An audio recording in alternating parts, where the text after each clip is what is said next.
Update. Am I the a-hole? My fiancé told me, this is it. Take it or leave it. So I gave him the ring back and told him to get out of my house. Original post. My fiancé Tom, 37 male, and I, 28 female, have been together for 2 years. He moved into my house 6 months ago and proposed a month ago. I thought we were solid, but now I'm questioning everything. I inherited a fortune 3 years ago. It changed my life, but I live below my means. I work part-time as a teacher, travel, and have a non-profit in the works. I budget carefully so the money lasts. Only my dad and sister know the full amount. When Tom moved in, I paid for everything except most groceries. He wanted us to eventually buy a bigger house together so his dad could move in. I said no to living with in-laws, but suggested maybe a separate unit someday. He pushed back, but agreed we needed to discuss finances first. Tom earns about $10,000 a month and has $100,000 saved. I have millions invested and about $40,000 a month in income from it. When I told him, he was shocked. He said if I have so much, why not just buy the house and cover everything? I explained that just because I can doesn't mean I should. I proposed separate finances, a joint account for expenses, and splitting costs proportionally to income. I also told him I wanted a prenup. That's when things blew up. He argued we should be equal partners, meaning I buy the house in both our names even if he doesn't contribute. We fought about this for days. Eventually, he gave me an ultimatum. Final offer. You buy the house, we each own 50%. I'll sign the prenup. Take it or leave it. I asked if that meant breaking up if I said no. He hesitated, but said yes. So I left it. I took off the ring, told him it was over, and that he needed to move out. He backtracked, saying he didn't really want to end things, just wanted me to agree. He accused me of throwing away our relationship for money. I told him he threw it away by demanding I fund our life and give him half of the assets I work to protect. Now I'm wondering if I sabotaged my relationship. I love him, but I don't think it's fair to bankroll a grown man or accept ultimatums about my own money. Am I the a-hole? Edit. When we first started dating, he understandably questioned how I managed my lifestyle on a teaching salary. I explained that I had a small inheritance which allowed me to buy my house and have some savings to live on. I admit I may have been wrong to be vague, but at the time we were just starting to date and I wasn't comfortable sharing all the details yet. My house is nice, but nothing extravagant. And during our relationship, we always split expenses 50-50, dates, trips, everything. When he moved in, I offered to keep covering the utilities, since I was already paying them, and he would handle groceries. Things were fine until after we got engaged. I pushed for us to discuss everything openly before marriage, and we agreed on most things. About his father moving in. This isn't something he wants right away, but he says eventually his dad would move in so he can take care of him. I adore his father, but I personally don't want to live with in-laws. His solution was that we should buy another house together, so he would feel like it's our home instead of him living in my house. I understood that perspective, but the new house would also have to be larger if his dad were to move in, which I'm not comfortable with. About finances. Initially, when we discussed buying another house, the plan was to contribute together. But once we started looking at what we could afford, we had to lay our finances on the table. When he found out my net worth, everything shifted. He said that if we split 50-50, we couldn't afford a bigger house. And since I had the means, I should buy the house myself, but it would still be our house. I told him that whatever amount he contributes would equal his share of equity in the property. Maybe I was naive, but until this point, I never saw signs of him being a gold digger. He never pressured me to pay for things and always split expenses fairly. That's why this change has been such a shock. Right now, I'm locked in my bedroom, and I told him he can sleep in the guest room tonight, but that he needs to move out tomorrow. We haven't spoken since. That's where things stand. Thank you all so much for the support and comments. It means a lot. Now for the top comments before reading the update. The first dumb thing you did was tell him the amount of money you have, because even if you two do stay together and eventually get married, he's going to be constantly thinking about that money and trying to find ways to get as much of it as he can. You all have got to learn how to stop running your mouths so much. I understand that you have to let your partner know a little bit, but he did not need to know exactly how much money you have. Men can be just as greedy as women. Let a woman find out that a man has a bunch of money, and she's going to do everything in her power to get as much of it as she can. It's going to consume her. Men can be the same way. I think you breaking up with him was probably the best thing to do, because your marriage would have been all about money. I agree with you. I normally don't talk about money or share this kind of information, but since we were engaged, I honestly thought it was only fair for both of us to understand where we stood financially. I realize now that it might have been a mistake, but at the time I truly believed I was doing the right thing for our relationship. Not the a-hole. I was taught firmly and with no nonsense from a very young age to never place an ultimatum I didn't mean, never place it in anger, and never bluff. Not when it comes to relationships, not when it comes to money, not when it comes to family, and not when it comes to employment. So basically never. Ultimatums made to try to push someone into what you want? There's a word for that. Manipulation. That's what people mean when they say no ultimatums in relationships. It's how we confuse them with manipulative bluffing. Never bluff out here, people. Never. It's disrespectful to yourself and the person you're bluffing. Have better ethics and self-pride. An honest ultimatum is a heartbroken proposal coming from a place of having tried absolutely everything else. He's stupid and avaricious too, trying to negotiate with you about money that people died in order to pass down to you. Good riddance. I agree with you. That ultimatum felt really manipulative to me, and I refused to accept that. That's why I was so cold when I called it off. I felt like he was just trying to manipulate me to get his way. Now for the update. This morning, I woke up and Tom had made breakfast and asked if we could talk. He said things got out of control last night and that he wanted to explain his side. He told me he was upset that I had lied about my finances and felt like I didn't trust him. He said the money difference made him feel that I would always have more power in the relationship, and that he might be vulnerable to financial abuse. He insisted that he wasn't interested in my money, but wanted to feel that I would choose him over money. He admitted that he handled things badly and should never have reacted the way he did or given me an ultimatum. He said he felt lost and frustrated. The only thing he emphasized really matters to him is his father eventually moving in. They're very close, and he wants to take care of him as he gets older. He apologized, said he didn't want to lose me, and told me he was willing to accept my conditions. I apologized for not being upfront about my inheritance, but I also told him I wasn't sure I could continue the relationship. His reaction last night felt entitled and manipulative, and I'm afraid he was showing me who he really is. I told him I love him, but I'm worried money will always be an issue between us. If he's already pushing for a house before marriage, what else might he push for later?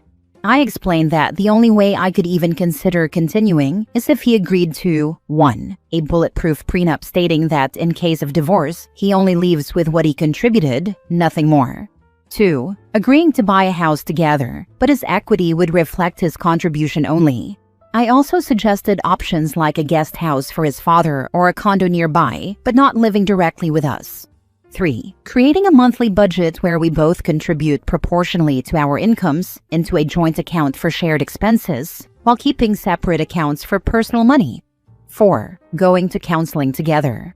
He agreed to all of this. Still, I told him I don't know if I can trust him again and need time to think. He agreed to go stay in a hotel for a few days to give us both space. Right now, I honestly don't know what to do. Part of me sees his point and wonders if he just overreacted. But another part of me is afraid that if I ignore his behavior, I'll be setting myself up for bigger problems in the future. I would really appreciate your help in figuring out where to go from here. Change the locks on the house while he's at the hotel. I'm serious.